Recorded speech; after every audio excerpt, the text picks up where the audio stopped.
அஸ்ஸலாமு அலைக்கும் வரஹமத்துல்லாஹி வபரகாத்துஹு. அல்ஹம்துலில்லாஹி ரப்பில் ஆலமீன். வஸ்ஸலாத்து வஸ்ஸலாம் அலா அஸ்ரஃபில் அம்பியாயி முர்சலீன் நபியனா முஹம்மத் வ ஆலிஹி வசாபிஹி அஜ்மயீன். அம்மாபாத். கண்ணியத்துக்குரிய எல்லாம் வல்ல அல்லாஹு ஜல்லசானு தாலாவின் நல்லடியார்களே, அன்பிக்கினிய சகோதர சகோதரிகளே, பிரமத அன்பர்களே, நண்பர்களே, உங்கள் அனைவரின் மீதும் ஏக இறைவனுடைய சாந்தியும் சமாதானமும் என்றென்றும் நிலவ பிரார்த்திப்பதோடு நான் சங்கை அப்துல் அஜீஸ். அல்லாஹ்வுடைய அருளால் அனைவரும் மிக நலமாக இருப்பீர்கள் என்று நம்புகிறேன். அல்ஹம்துலில்லாஹ், எல்லா புகழும் அல்லாஹ்வுக்கே. இது சூரத்துல் பாத்திஹா அல்ஹம்து சூராவுடைய விளக்க உரை தொடராக நம்ம பார்த்து வருகிறோம். அந்த வரிசையில் இது பாகம் 32. தர்காக்களில் அற்புதங்கள் நடக்கின்றனவே. இதற்கு முன்னால் தொடராக நம்ம பல ஆதாரங்களை முன் வைத்து வருகிறோம்.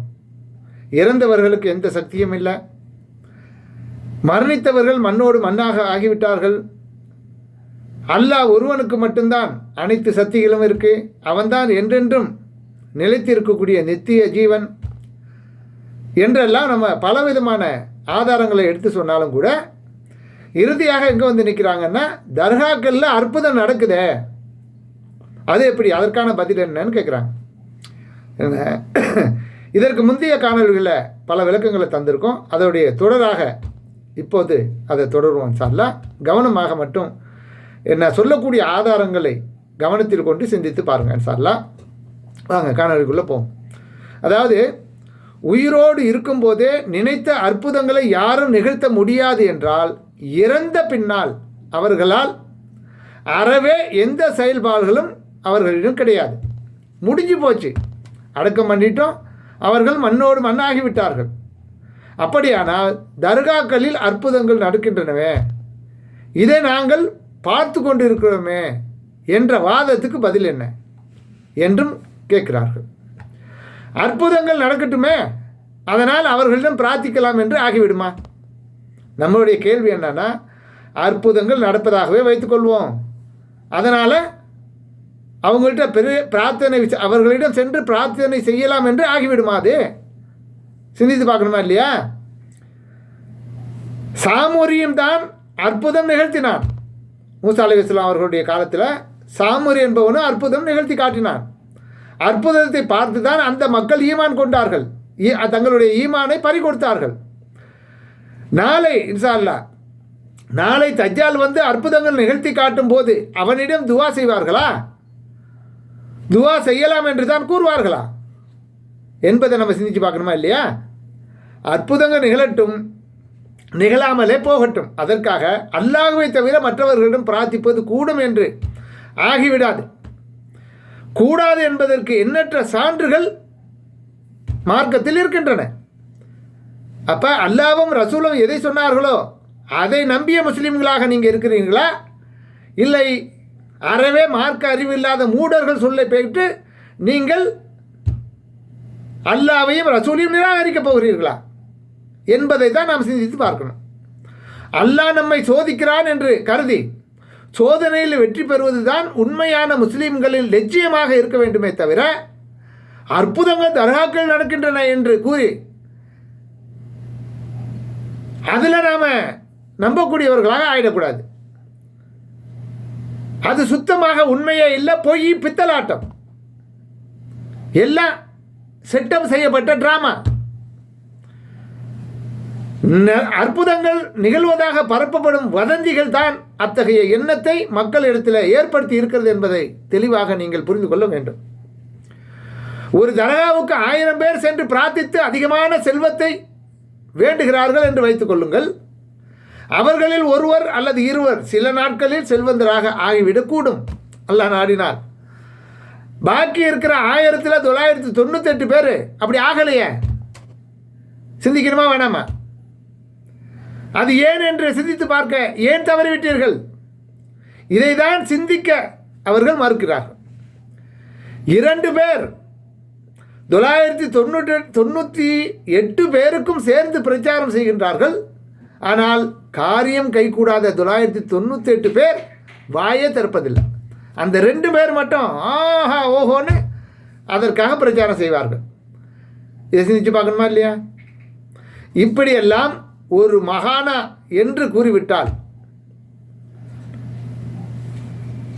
அதாவது இவரெல்லாம் ஒரு மகானா என்று கூறிவிட்டால் ஏதேனும் கேடு விளைவித்து விடுமோ என்று அஞ்சி வாய் திறப்பதில்லை அவர்கள். இந்த 998 பேர் ஏன் அந்த உண்மையை வெளியே சொல்வதில்லை என்று கேட்டால், இவரெல்லாம் ஒரு மகானா, நம்ம வச்ச கோரிக்கை இவரால் ஏற்ற முடியலையே, நம்மளை ஏமாற்றி விட்டாரே என்று வெளியில் வந்து சொன்னால் அவர்னால் ஏதாவது பாதிப்பு ஏற்பட்டுமோ என்ற ஒரு பயம், மூட நம்பிக்கை என்பதை தவிர வேறில்லை. இதன் காரணமாகத்தான் தர்காக்களில் அற்புதங்கள் நடக்கின்றன என்ற நம்பிக்கை நிலவுகிறதே தவிர அதில் உண்மை அல்ல, ஒரு சதம் கூட உண்மை அல்ல. எத்தனையோ பேர் தமக்கு குழந்தை இல்லை என்பதற்காக எல்லா தர்காக்களிலும் ஏறி இறங்கி கடைசி வரை குழந்தை பாக்கியம் கிடைக்காமலே உள்ளதை நீங்கள் பார்த்திருக்கிறீர்களா இல்லையா? நிறைய பார்க்கலாம். 1002 என்ற கணக்கில், 1001 என்ற கணக்கில் மட்டும் அற்புதங்கள் நடக்கவில்லை. மாறாக இங்கே மட்டும்தான் நடக்குதா? இல்லை, கோவில்கள் நடக்கின்றன, சர்ச்சுகளிலும் நடக்கின்றது, இன்னும் பல வழிபாட்டு தலங்களிலும் நடந்து கொண்டே இருக்கின்றது. இதுக்கு என்ன காரணம் சிந்திக்க வேண்டாமா? அதுக்கு தானே நமக்கு அல்ல அறிவை கொடுக்குறான். சிந்தித்து உணர வேண்டும் என்ற வேறு உயிரினங்களுக்கு இல்லாத எக்ஸ்ட்ரா ஒரு அறிவை, யாராவது அறிவை நமக்கு தந்திருக்கானே, அதை யூஸ் பண்ண வேணாமா? இப்படி நடப்பதால் தான் கோவில்களிலும் சர்ச்சுகளிலும் காணிக்கைகள் குவிகின்றன. எப்படி மக்கள் போய் கொட்டுன்னு கொட்டுறாங்களே, என்ன காரணம்? எதுவுமே நடக்காமலையா? தர்காக்களில் குவிவதை விட பல மடங்கு அதிகமாக காணிக்கைகள், பொருளாதாரம் சர்ச்சுகளிலும் கோவில்களிலும் இன்னும் பிற வணக்க ஸ்தலங்களில் நிரம்பி வழியுது, உண்டியல்களில் நிரம்பி வழியுது, தங்கமாக கட்டியாக கொண்டு போடுறான். சரியா? அப்போ இவர்களின் வாதப்படி கோவில்களிலும் சர்ச்சுகளிலும் போய் பிரார்த்திப்பதும் குற்றமில்லை என்று ஆகிவிடும் இல்லவா? அப்போ அங்கேயும் போய் பிரார்த்திக்கலாமா? இன்னைக்கு இங்கே கிடைக்கலாம், அதிகம் நாளைக்கு அதிகம் தான் செய்வீங்க, அதில் மாற்று கருத்து இல்லை. ஆனால் சிந்திக்கணும், அப்படி செய்யலாமா? ஏனென்றால் தர்காக்களில் அற்புதங்கள் நிகழ்கின்றனவே என்பதுதான் இவர்களின் வாதமாக இருந்தது. இந்த வாதத்தின் அடிப்படையில் கோவிலில் சர்ச்சுகளுக்கு போய் பிரார்த்திப்பதையும் குறை காண முடியாது இல்லையா? நாளைக்கு அந்த வாதத்தையும் முன்வைப்பார்கள். 1002 பேருக்கு அற்புதங்கள் நடக்கின்றனவே, இது எப்படி நடக்கிறது என்பதை பற்றியும் நாம் தெளிவாக அறிந்து கொண்டால் நமக்கு ஒரு தெளிவான வழி பிறக்கும். ஒரு காரியம் ஒருவருக்கு நிகழ்வதற்கு அல்லாஹ் ஒரு நேரத்தை நிர்ணயம் செய்து வைத்திருக்கிறான். அனைத்தும் விதியை அடிப்படையாக கொண்டு தானே இந்த உலகம் செயல்படுது. அல்லாஹ் தான் எழுதி முடிச்சுட்டானே, எனக்கு என்னென்ன நடக்கும், என்ன நன்மை தீமை அனைத்தையும் தான் என்னுடைய கருவறையில் அல்லாஹ் எனக்கு உயிரை ஊதும் போதே அல்ல எழுதி முடிச்சாச்சு. அந்தந்த நேரங்கள் வரும்போது தானே அது நடக்கும். இதுதானே ஈமான் அடிப்படை. அதுக்கு தான் இந்த விளக்கங்களை, சூரத்துல் ஃபாத்திஹாவில் உள்ள விளக்கங்களை தொடராக நாம் பதிவு செய்து வருகிறோம். என்ன, தெளிவாக கேட்டு புரிந்து கொள்ளுங்கள். ஒரு காரியம் ஒருவருக்கு நிகழ்வதற்கு அல்லாஹ் ஒரு நேரத்தை நிர்ணயம் செய்து வைத்திருக்கிறார். அந்த நேரம் வரும்போது தானாக அந்த காரியம் நிறைவேறிவிடும், அவ்வளவுதான். மற்றபடி கோயில்லையோ மற்ற சர்ச்சுகளிலேயோ தர்காக்கள்லையோ வேறு எங்கேயும் நடப்பது உண்மை அல்ல. 2 பேர் போய் பிரச்சாரம், அதை கேட்டு மக்கள் என்ன பண்ணுறாங்க, நம்பி இந்த மாதிரி தங்களுடைய ஈமானை பறிகொடுத்து விடுகிறார்கள். இதை நம்ம தெளிவாக புரிந்து கொள்ள வேண்டும். அதாவது அல்லாஹ் விதித்த அந்த நேரம் வரும்போது தர்காவில் இருப்பவர்கள் அடக்கம் செய்யப்பட்டவர்கள் நிகழ்த்திய அற்புதம் என்று அவர்கள் நினைத்துக் கொள்கிறார்கள். யார் தர்காவுக்கு யார் நேர்த்திக்கடை வச்சு, யார் கோரிக்கை வச்சு அந்த நம்பிக்கையில் இருக்கிறார்களோ அவர்களுக்கு அது நடந்து விட்டால் அவர் தான் நிகழ்த்தினார்னு நினச்சிக்கிறாங்க. அந்த நேரம் வரும்போது கோவிலில் இருப்பவர்கள் அந்த சாமியின் அற்புதம் என்று அவர்கள் நினைத்துக் கொள்கிறார்கள். கோவிலில் இருக்கிறவர்களுக்கும் இந்த மாதிரி ஒன்று நடந்ததுன்னு வைங்களேன், அவங்க என்ன நினச்சிருவாங்க, அது அந்த சாமி தான் செஞ்சுன்னு நினச்சிருவாங்க. அந்த நேரம் வரும்போது சர்ச்சுகளில் இருப்பவர்கள் இயேசுவின் அல்லது மேரியின் அற்புதம் என்று அவர்களும் நினைத்துக் கொள்வார்கள். அதான நடந்துக்கிட்டு இருக்கு. இவர்கள் தர்காவுக்கோ சர்ச்சுக்கோ கோவிலுக்கோ செல்லாவிட்டாலும் அல்லாஹ் விதித்த அந்த உரிய நேரம் வரும்போது அது வந்தே தீரும், வந்து அடைந்து விடும், அந்த காரியம் கைகூடிவிடும். உரிய நேரம் வந்துவிட்டால் ஒரு நொடி ஒரு வினாடி முந்தவும் பிந்தவும் செய்யாது என்பது அல்லாஹ் திருமறை குர்ஆனின் சொல்லக்கூடிய ஏராளமான வசனங்கள் அவன் சொல்லக்கூடிய போதனை இது. இதை தெளிவாக முஸ்லிம்கள் நம்ப வேண்டும். உரிய நேரம் வந்ததும் அவர்களது காரியம் அவர்களுக்கு கைவிடிவிடும் என்பதை பற்றி அல்லாஹ் ரப்புல் ஆலமீன் 7வது அத்தியாயம் 34 படிங்க, 10வது அத்தியாயம் 49வது வசனத்தை படிங்க, 16வது அத்தியாயம் 61வது வசனத்தை படிங்க. இவைகள் எல்லாம் அல்லாஹ் யாருக்கு எப்போ எது நடக்க வேண்டும் என்று எழுதியிருக்கிறானோ அந்த நேரத்தில் கிடைக்கும். அல்லாஹ்வை தவிர இந்த உலகத்தில் யாருக்கும் அதிகாரம் கிடையாது, யாராலையும் செய்ய முடியாது. ஒரு இலை மரத்திலேருந்து ஒரு இலை உதிவிடுவதாக இருந்தாலும் அது அவனுடைய கட்டளைப்படி, அவனுடைய ஆணைப்படி, அவனுடைய உத்தரவின்படி நடக்கிறதுங்கிறது தான் ஒரு முஸ்லீம் நம்ப வேண்டிய நம்பிக்கை. அதுதான் திருமறை குர்ஆனும் அண்ணல் நபி ஸல்லல்லாஹு அலைஹி வஸல்லம் அவர்களும் நமக்கு சொல்லித் தருகின்ற போதனைகள். எனவே அற்புதம் பற்றி தெளிவாக அறிந்து கொண்டால் இந்த குழப்பத்திலிருந்து நாம் விடுபட முடியும். என்ன அற்புதம்? அல்லாவின் பாதையில் கொல்லப்பட்டவர் உயிருடன் உள்ளனர் என்பதை பற்றி ஒரு செய்தி இருக்குது. என்னன்னு பாருங்கள். அதாவது வரட்டு வாதங்களை கூறி சமாதி வழிபாட்டை நியாயப்படுத்துவது போலவே திருக்குர்ஆனில் இருந்தும் கூட தவறான வியாக்கியானம் கொடுத்து இந்த மூடர்கள் மக்களை பலவிதமான ஆதாரங்களை பொய்யும் புரட்டுகளையும் ஆதாரமாக வைத்து மூளை செலவை செய்கிறார்கள். அதாவது அல்லாஹ் ரப்புல் ஆலமீன் 2வது அத்தியாயம் 154வது வசனத்தில் ஒரு செய்தியை சொல்கிறான். என்ன செய்தி? அல்லாஹுவின் பாதையில் கொல்லப்பட்டவர்களை இறந்தவர்கள் என்று கூறாதீர்கள். யார? அல்லாஹ்வுக்காக இந்த மார்க்கத்திற்காக போராடி உயிர் நீத்தார்களே, அப்படிப்பட்ட இறந்தவர்களை நீங்கள் கொல்லப்பட்டார்கள் என்று நினைக்காதீர்கள், மாறாக அவர்கள் உயிருடன் இருக்கிறார்கள். உயிருடன் இருக்கிறார்கள் எனினும் அதை நீங்கள் உணர மாட்டீர்கள். அல்லாஹ்விடத்தில் அவர்கள் உயிரோடு இருக்கிறார்கள். அவருக்கு என்ன நன்மை தேவைகளை என்ன செய்யணுமோ அதை அல்லாஹ்விடம் அவன் செய்து கொண்டிருக்கிறான். அதை நீங்கள் உணர மாட்டீர்கள். நீங்கள் எப்படி இந்த உலகத்தில் வாழக்கூடிய மனிதர்களை ஒருவருக்கு என்ன நடக்குது எது நடக்குது அனைத்தையும் விசாரித்து தெரிஞ்சுக்கிறீங்களா? அந்த மாதிரி அவர்களிடம் இருந்து எதையாவது தெரிஞ்சிக்க முடியுமா? அப்படிப்பட்ட அந்த செய்திகளை நீங்கள் உணர மாட்டீங்க என்று 2வது அத்தியாயம் 154வது வசனத்தில் அல்லாஹ் சொல்லி காட்டுகிறான். மேலும் அல்லாவின் பாதையில் கொல்லப்பட்டவர்களை இறந்தோர் என்று எண்ணாதீர்கள். அங்கே சொல்லாதீங்கன்னா இங்கே நினைக்காதீர்கள், நினைக்க கூட செய்யக்கூடாது. மாறாக அவர்கள் தம் இறைவனுடன் உயிருடன் உள்ளார்கள். யார்கிட்ட? தன் இறைவனிடம்.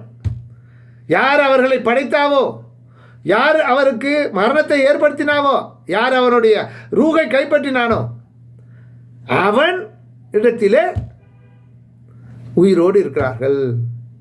அது மட்டுமல்ல, அவர்கள் உணவளிக்கப்படுகிறார்கள். அல்லாஹுவால் அவர்களுக்கு உணவும் அளிக்கப்படுகிறதாம்.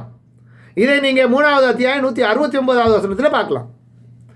நல்லடியார்கள் மரணித்த பின்பும் வாழ்கிறார்கள் என்று இந்த 2 வசனங்களும் கூறுவதால் அவர்களை வழிபடலாம் என்பது இந்த மார்க்க அறிவற்ற மூடர்களின் வாதம்.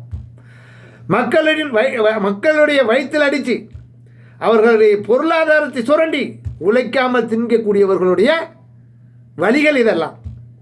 அப்படிப்பட்ட பொய்யர்களின் வாதங்கள் இவைகளெல்லாம் என்பதை நீங்கள் சரியாக புரிந்து கொள்ள வேண்டும். இதில் இது மாதிரி செய்யக்கூடியவர்கள், அந்த மானங்கெட்ட மனிதர்கள் அனைத்து மதங்களிலும் இருக்கிறார். யாரையும் நம்ம தனித்து சொல்ல முடியாது. மக்களை ஏமாற்றி அவர்களின் மூல செலவு செஞ்சு அநியாயமாக அவர்களுடைய பொருளாதாரத்தை சுரண்டி திங்கக்கூடிய மானங்கெட்டவர்கள் அனைத்து மதங்களிலும் இருக்கிறார்கள். பல விதமான நியாயமான காரணங்களால் இது போன்றவர்களின் வாதம் எப்படி தவறாகும் என்பதை நம்ம சரியாக புரிந்து கொள்ளணும். அதாவது 1வது வசனத்தில் நான் மேற்கூறின 2 வசனம் சொன்னேன். அதில் 1வது வசனத்தில் உயிருடன் இருக்கிறார்கள் எனினும் அதை நீங்கள் உணர மாட்டீர்கள் என்று அல்லாஹ் கூறுகிறார்.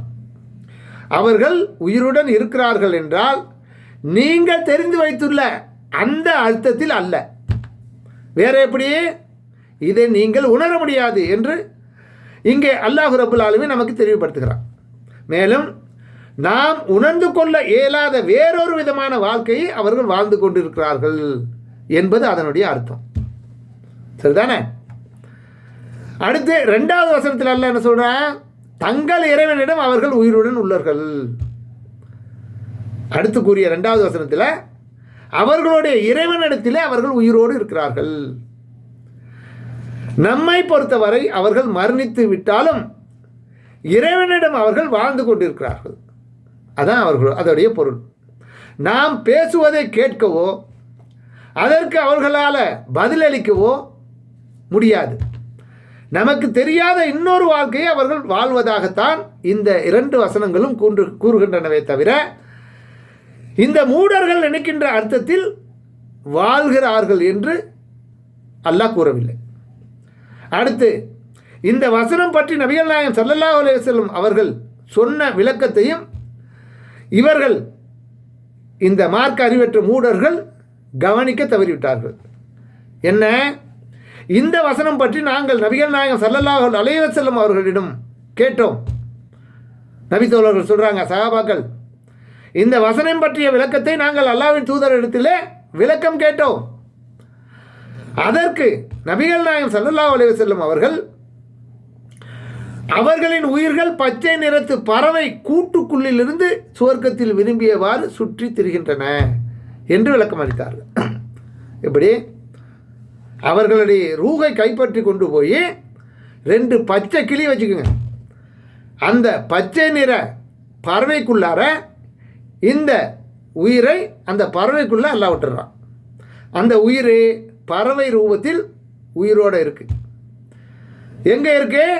அல்லாஹ்வின் அரசுக்கு கீழே சொர்க்கத்தில் போய் அதுக்கு தேவையானதை சாப்பிட்டுட்டு வந்து அரசுக்கு கீழே உறங்கும், தூங்கும்.